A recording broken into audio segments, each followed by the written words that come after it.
વિશ્વ પર્યાવરણ દિવસ નિમિત્તે વડોદરા શહેરમાં આજવા રોડ ખાતે આવેલ પરિવાર સ્કૂલ પાસે આજે પર્યાવરણ જાગૃતિ લાવવા રેલી યોજી અને ડિવાઈડર વચ્ચે છોડ રોપવામાં આવ્યા। વિશ્વ પર્યાવરણ દિવસ નિમિત્તે વડોદરા શહેરમાં આજવા રોડ ખાતે 30 થી વધુ સંસ્થાઓ વિશ્વ પર્યાવરણ દિવસની રેલીમાં જોડાઈ હતી।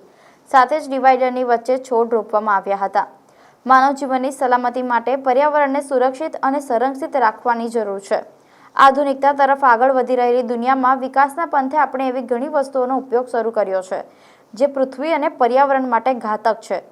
માનવી અને પર્યાવરણ વચ્ચે ઊંડો સંબંધ છે। પ્રકૃતિ વિના જીવન શક્ય નથી, પરંતુ માણસ આ પ્રકૃતિને નુકસાન પહોંચાડી રહ્યું છે। પર્યાવરણ પણ સતત પ્રદૂષિત થઈ રહ્યું છે, જે જનજીવનને પ્રભાવિત કરવાની સાથે કુદરતી આફતોનું પણ કારણ બની રહ્યું છે। સુખી અને સ્વસ્થ જીવન માટે પ્રકૃતિનું રક્ષણ અને પર્યાવરણનું રક્ષણ કરવું જરૂરી છે। આ હેતુ માટે દર વર્ષે વિશ્વ પર્યાવરણ દિવસની ઉજવણી કરવામાં આવે છે, જેથી લોકો પર્યાવરણ પ્રત્યે જાગૃત થઈ શકે અને પ્રકૃતિને પ્રદૂષિત થવાથી બચાવવા માટે પ્રેરિત કરી શકાય તે માટે રેલી યોજીને લોકોને જાગૃતિ લાવવા માટે પ્રયાસ કરવામાં આવ્યો હતો।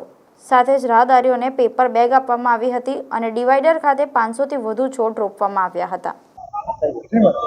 વિશ્વ પર્યાવરણ દિન નિમિત્તે વડોદરા મ્યુનિસિપલ કોર્પોરેશન અને બેન્કર્સ ગ્રુપ હોસ્પિટલ દ્વારા આ પ્રોગ્રામનું આયોજન કરતા ઘણો આનંદ થાય છે। અને ગ્રીન બરોડા ઇનિશિયેટિવ એ બેન્કર્સનો એક સ્પેશિયલ પ્રોગ્રામ છે જ્યાં વૃક્ષ વાવવામાં આવે છે। અને આપ જોશો કે અહીંયા જે 2.5 કિલોમીટરનો રસ્તો છે એમાં વૃક્ષનું વાવવાનું એને માવજત કરવાનું કામ કરવામાં આવે છે। અને આજે ખૂબ આનંદ થાય છે કે 25 થી વધારે સંસ્થાઓએ આમાં ભાગ લીધો છે। જે લોકો બધી સંસ્થાઓ દિવસ રાત બરોડાના ગ્રીન બરોડા માટે કામ કરે છે, બહુ હાર્ટ વોર્મિંગ છે। અને લેસ સે વૃક્ષ વાવો બરોડા બચાવો દિવસ નિમિત્તે આજવા રોડ મુકામે વડોદરા મહાનગરપાલિકા ગાર્ડન વિભાગ અને સાથે બેન્કર્સ ઇન્સ્ટિટ્યૂટની સાથે જોડાઈને 40 જેટલી સંસ્થાઓ જે પોતે અહીંયા આજે ઉપસ્થિત છે પોતાની ટીમ સાથે, અને મોટી રેલીના સ્વરૂપે આ બધી સંસ્થા અત્યારે કિશનવાડી 4 રસ્તા અને મહાવીર હોલની વચ્ચે રેલી કાઢી અને વૃક્ષારોપણ કરીને એક સંદેશ આપ્યો છે કે જે પ્રકારે આજકાલ આપણે જોઈએ છીએ ગ્લોબલ વોર્મિંગના કારણે ગરમીનો પારો ખૂબ ઊંચો ગયો છે, ત્યારે આપણે બધાએ જ આવનાર પેઢીની રક્ષા માટે અને યુવાધનને સાચવવા માટે એક સંદેશ સાથે આ રેલી યોજી હતી અને વૃક્ષારોપણ કર્યું હતું।